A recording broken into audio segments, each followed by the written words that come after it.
dari alat musik bonang, sampai beliaunya yang bernama Mbah Makdum Ibrahim kan, sampai dijuluki menjadi Mbah Sunan Bonang karena menyebarkan agama Islam melalui alat.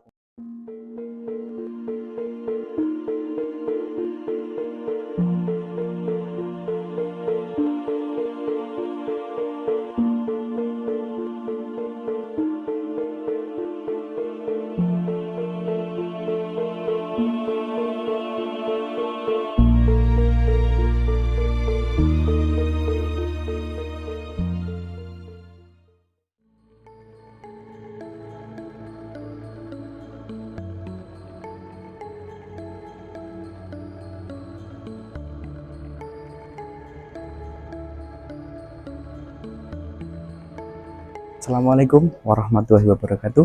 Kembali lagi bersama kami di KSU Banda Indah Official. Nah, kali ini kita edisi spesial karena kali ini kita berada di Museum Kanjeng Sunan Derajat yang ada di Desa Derajat, Kecamatan Paciran, Kabupaten. Nah, seperti apa saja di dalam isinya? Langsung saja kita akan berkeliling-keliling. Monggo ikuti kita terus di KSU Banda Indah Official.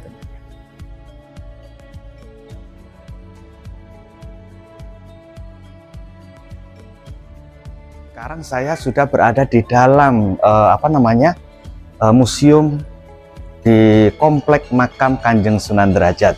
Nah, ini ada pengunjung atau penziarah yang awalnya dari makam beliau Mbah Kanjeng Sunan Derajat. Sekarang beliau menyempatkan diri untuk melihat peninggalan-peninggalan sejarah yang ada di dalam museum Komplek Mbah Kanjeng Sunan Derajat. Assalamualaikum Bapak. Waalaikumsalam. Nggih, saking pundi Bu Bapak? Cilacap. Masya Allah. Siap nggih. Sebelum ke makanya Mbah Sunan Derajat ini dari mana aja tadi Pak? Sunan Bonang. Nggih. Ini rencananya berapa ziarah berapa wali gitu? Oh Mbah Khalil Bangkalan. Nggak ke Sumenep ya Pak? Nggak kejauhan ya Pak ya. Nah pemirsa, beliau ini adalah penziarah dari Cilacap ya Bapak ya. Cilacap jauh loh pemirsa, sampai datang ke Kabupaten Lamongan, tepatnya di komplek atau tepatnya di makam beliaunya Mbah Kanjeng Sunan Derajat yang ada di Desa Derajat, Kecamatan Paciran, Kabupaten Lamongan. Bapak sembah nuwun, terima kasih Bu. Waalaikumsalam warahmatullahi wabarakatuh. Nah, itulah tadi penziarah dari Cilacap. Sekarang saya akan mencoba untuk menceritakan kepada pemirsa bahwa ada apa saja sih yang ada di dalam ruangan Museum Kanjeng Sunan Derajat ini. Di antara salah satunya ini pemirsa. Oh, maaf pemirsa. Di sini ada tulisan, maaf, sebaiknya jangan memegang kaca. Jadi itu tadi adalah sebuah ilustrasi yang saya pakai, yang saya bikin. Jadi saya mencontohkan kepada pemirsa di saat datang ke Museum Mbah Kanjeng Sunan Derajat ini, satu, sepatu, alas kaki atau sandal harus dilepas di luar. Dan yang nomor dua, tidak boleh menyentuh barang apapun yang ada di dalam Museum Sunan Derajat. Salah satunya yaitu menyandarkan tangan atau bahu ini ke kaca. Nah, di situ itu tertera ada apa yang terbuat dari banner, yaitu namanya Gapura Paduraksa. Ini Gapura Paduraksa. Dan kalau di sini ada tulisan fragmen unsur bangunan Masjid Sendang Dhuwur. Jadi banyak sekali peninggalan-peninggalan, bukan hanya peninggalan dari beliaunya Mbah Kanjeng Sunan Derajat, ada juga peninggalan dari beliaunya Mbah Kanjeng Sunan Sendang Dhuwur pemirsa. Ini saya lihat di sini, insya Allah kalau tidak salah ini adalah umpak dari tiang, dan itu yang sebelah sana itu pemirsa itu adalah di atas tiang, biasanya untuk ornamen-ornamen tiang yang sebelah atas nanti notok di joglo yang sebelah atas. Nah itu sebelah sana itu, dan itu insya Allah kalau tidak salah adalah bekas tiangnya pemirsa. Jadi kalau yang di lingkup pertama ini adalah peninggalan dari beliaunya Mbah Kanjeng Sunan Sendang Dhuwur. Oke, kita bisa berpindah ke tempat yang selanjutnya. Nanti ada Mas Anwar loh di sini nanti pemirsa. Monggo.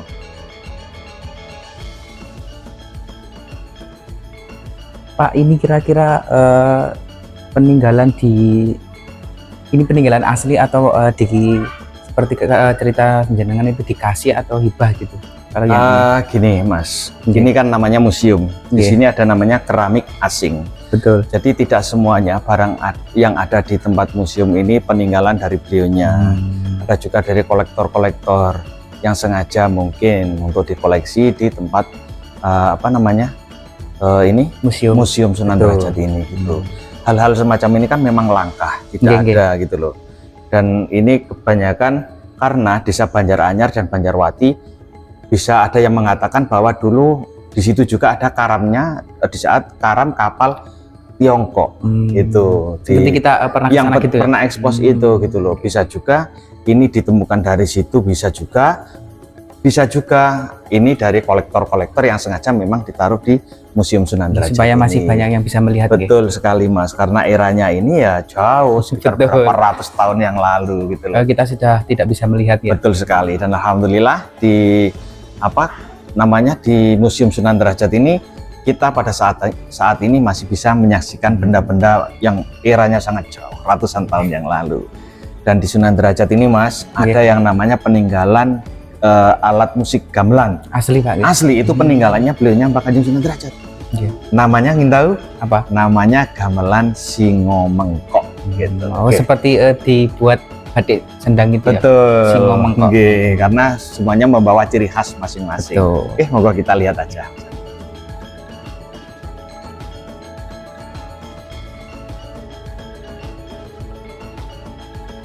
Nah, sebelum kita ke namanya yang ada gamelan Singomengkok itu Mas, di sini ini ada sebuah naskah lontar. Ada juga kitab yang bertulisan tangan gitu. Betul. Jadi kitab Al-Qur'an ini bertulisan tangan ini itu biasanya dibuat beliaunya oleh sahabat-sahabat beliaunya Mbah Kanjeng Sunan Derajat untuk mengajar ngaji. Jadi kalau kitab itu menceritakan tentang sejarah atau kisah-kisahnya dari 25 Rasul yang dicintai sama Allah. Dan juga ada serat yang masih sangat bagus, yaitu terbuat dari lontar gitu lah.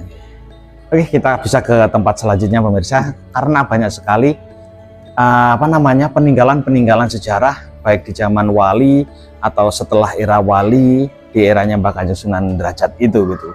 Banyak sekali, terutama peninggalan gamelan Singomengkok. Oke, monggo pemirsa. Ini adalah bentuk gamelan Singomengkok, peninggalan dari beliaunya Mbah Kanjeng Sunan Derajat, Mas Anwar. Gamelan Singomengkok atau peralatan kentrung atau alat woro-woro. Alat woro-woro itu kentongan itu. Jadi di sini ini sejarah ini itu ada bekasnya jedor. Mungkin kala itu belum ada yang namanya gong. Ya. Kalau sekarang kan sudah yang terbuat dari kuningan itu, yang besar itu gong. Kalau itu masih bekas jedor kayaknya, kayak buat bass. Ini semacam gambang, ada tempatnya gamelan gambang, juga ada kenong, dan juga itu ada hadrah atau rebana ya.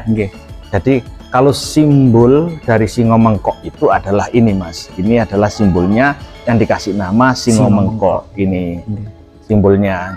Jadi gamelan Singomengkok ini adalah peninggalan di eranya atau peninggalan di kala beliaunya Mbah Kanjeng Sunan Derajat, karena banyak cerita bahwa penyebaran agama Islam yang diajarkan oleh beliau-beliaunya para wali itu melalui dari alat-alat musik, terutama gamelan. Dan Mbah Kanjeng Sunan Bonang dari alat musik bonang, sampai beliaunya yang bernama Mbah Makdum Ibrahim kan, sampai dijuluki menjadi Mbah Sunan Bonang karena menyebarkan agama Islam melalui alat musik yang bernama bonang. Belum lagi lirik-lirik lagu, musik kesenian dari Mbah Kanjeng Sunan Kalijogo, Lir Ilir, dan masih banyak lagi yang lainnya gitu. Jadi bagi pemirsa di luar sana yang ingin masuk melihat peninggalan sejarah di era para wali, terutama peninggalan Mbah Kanjeng Sunan Derajat dan Sunan Sendang, datang saja di arah timurnya pesarian beliau Mbah Kanjeng Sunan Derajat ada sebuah museum yang bernama Museum Sunan Derajat. Bukanya jam berapa Pak? Bukanya kurang lebih jam kerja. Jam kerja sekitar jam 8 sampai jam 4 sore. Insya Allah seperti itu. Oke, kita ke tempat selanjutnya. Enggak. Di sini ada sebuah tombak Jadi sebenarnya kalau barang-barang yang benda-benda yang ada di museum ini banyak sekali dari orang-orang masyarakat gitu, dari masyarakat gitu Mas Anwar. Seperti tombak ini berasal dari beliaunya Bapak Badri, Desa Derajat, Kecamatan Paciran, Kabupaten Lamongan. Jadi kalau batik ini kan ada juga motif batik. Iya, ada batik. Jadi kalau motif batik ini yang dikembangkan di Pulau Madura, tapi dengan motif Singomengkok gitu. Ada ciri khas dari peninggalan beliaunya yang dikasih nama Singomengkok oleh beliaunya Mbak Kanjeng Sunan Derajat gitu Mas Anwar. Kalau itu ada namanya apa ya, kayak genta gantung atau gantungan. Kalau bahasa Jawanya gento, Pak. Gento ya. Gento kalau buat apa? buat sapi. Buat sapi itu ya. Betul. Nah, gitu. Nah, itu penemunya Bapak Sumaryono, Desa Candisari, Kecamatan Sambeng, Kabupaten Lamongan. Jadi bukan tidak hanya sekedar peninggalan dari beliaunya saja. Betul. Jadi memang benda-benda bersejarah itu dimuseumkan di sini. Mungkin kalau ditaruh di sini bisa lebih aman, gitu. lebih terawat gitu, dan manfaat gitu. Betul. Oke, kita ke tempat selanjutnya pemirsa, karena masih banyak sekali loh ini. Monggo Mas Anwar. Nah, sekarang kita ini ke ruko selanjutnya. Betul. Jadi di sini banyak sekali ornamen-ornamen atau tempat-tempat benda-benda bersejarah peninggalan dari era beliaunya, dan juga peninggalan dari saat beliaunya memang masih dipakai sama beliaunya. Masih dipakai gitu, bukan hanya eranya saja, tapi memang dipakai oleh beliaunya. Asli ya. Iya. Di sini ada itu Mas, itu namanya pagar kayu atau pagar suci gitu. Itu, dan ini ada ornamen seperti ukiran. Insya Allah ini kalau tidak salah itu ukiran kayu ini terbuat dari kayu jati dengan motif Pekalongan gitu. Karena setiap daerah kan juga punya ciri khas gitu. Dan itu Mas Anwar ada juga, ini adalah tempat lampu di saat beliaunya mengajar mengaji. Jadi buat tataan kayak bahasa orang sini uplik gitu loh. Dilah. Bahasa orang Jawa. Itu ada yang namanya cobek untuk membakar dupa, wewangi-wewangian. Jadi di zaman era wali sendiri itu, untuk menghilangkan di era-era kehindu-hinduan itu ya tidak langsung mutlak dibalik gitu Mas. Betul. Jadi beliau-beliaunya pun masih menggunakan dupa, kemenyan, sedikit demi sedikit nanti bisa diarahkan, dihilangkan. Memang sejarah itu kan tidak harus langsung dirubah langsung, nggak bisa gitu. Harus pelan-pelan. Harus pelan-pelan gitu Mas Anwar. Dan yang paling menarik dari perhatian saya saat ini adalah kursi itu Mas.